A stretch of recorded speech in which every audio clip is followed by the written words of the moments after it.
IPL का final Chennai super Kings के नाम रहा। हालांकि गुजरात ने चेन्नई को इस कदर टक्कर दी थी कि ऐसा लग रहा था मानो कि आज तो चेन्नई शायद ही जीत पाएगी। लेकिन फिर जड्डू ने दो खूबसूरत शॉट खेले और उनके उन शॉट्स ने पूरा गेम ही पलट दिया और चेन्नई को उसका 5वां खिताब भी दिलवाया। ऐसे में जड्डू को बॉलिंग करा रहे मोहित शर्मा ने ये नजारा जब देखा तो वो खूब रोए।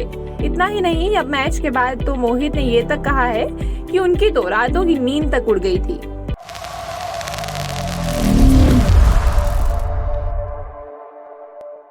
आईपीएल 2023 का फाइनल जीतने के लिए चेन्नई सुपर किंग्स को आखिरी ओवर में 13 रन बनाने थे और इन रनों को बचाने की जिम्मेदारी गुजरात टाइटंस के कप्तान हार्दिक पांड्या ने मोहित शर्मा को सौंपी। 34 साल के मोहित बीते 8 साल से टीम इंडिया से बाहर चल रहे थे, लेकिन इस सीजन उन्होंने कमाल की वापसी भी की है। ऐसे में उनका आत्मविश्वास 7वें आसमान पर था। एक ही ओवर में 2 विकेट लेकर वे गुजरात की मैच में वापसी भी करवा चुके थे। 20वें ओवर की शुरुआती 4 गेंदों में मोहित ने सिर्फ और सिर्फ 3 रन ही दिए, मगर 5वीं में छक्का और 6ठी में चौका मारकर रविंद्र जडेजा ने मोहित शर्मा समेत गुजरात टाइटंस के करोड़ों चाहने वालों का दिल भी तोड़ दिया। रविंद्र जडेजा के विनिंग शॉट लगाते ही मोहित शर्मा की आंखों में आंसू साफ दिखाई दे रहे थे। हार्दिक पांड्या फौरन अपने अनुभवी हरियाणवी बॉलर को हिम्मत देने पहुंचे। हार्दिक ने उन्हें गले से लगा लिया और न मोहित वहीं टूट जाते। इंडियन एक्सप्रेस को दिए एक इंटरव्यू में मोहित शर्मा ने हार के बाद की कहानी भी सुनाई। बताते हैं कि कैसे उन 2 बॉल्स ने उनकी रातों की नींद उड़ा दी थी। मोहित शर्मा ने कहा, मुझे क्या करना है ये क्लियर था। नेट्स में मैंने ऐसे हालातों की खूब प्रैक्टिस की। इससे पहले भी मैं ऐसे हालातों से गुजर चुका था, इसलिए मैंने यॉर्कर को ही अपने बतौर हथियार चुना। 4 बॉल के बाद हार्दिक मुझसे बात करने आए।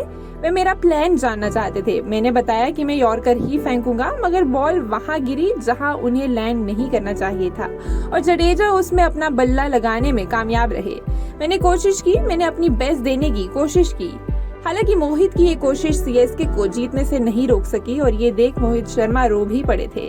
आखिरी 2 गेंदों में छक्का और फिर चौका मारकर हीरो बने रविंद्र जडेजा ने मैच के बाद बताया था कि मेरे दिमाग में बस यही चल रहा था कि मुझे बैट जोर से घुमाना है। बॉल कहां जाएगी मैं इसके बारे में नहीं सोच रहा था। मैंने खुद को बैक किया। मैं बॉल को सीधा मारना चाहता था क्योंकि जानता था कि मोहित स्लोअर भी बढ़िया डालते हैं। नॉन स्ट्राइकर एंड पर खड़े शिवम दुबे को भी जडेजा की काबिलियत पर पूरा भरोसा था। मुंबई के इस लेफ्ट हैंड बैटिंग ऑलराउंडर का खेल धोनी की कैप्टेंसी में खूब निखर कर सामने आया है। उन लम्हों को याद करते हुए शिवम दुबे कहते हैं, जब जड्डू ने 5वीं बॉल पर छक्का मारा तब वे राहत का क्षण था। अगर आखिरी बॉल का बल्ले से कनेक्शन नहीं होता तो हम दौड़ने के लिए तैयार थे। 3 रन लेना असंभव था, लेकिन कुछ भी करके कम से कम हमें मुकाबले को टाई तो करना ही था। लेकिन हम तो जीत गए और उनकी जीत के साथ ही गुजरात का सफर भी खत्म हुआ। हालांकि हर खेल में हार जीत का सिलसिला तो चलता ही रहता है। ऐसे में उस हार से सीख लेकर आगे बढ़ना ही सही है। इस वीडियो में इतना ही। आप बने रहिए क्रिकेट एडिक्टेड के साथ।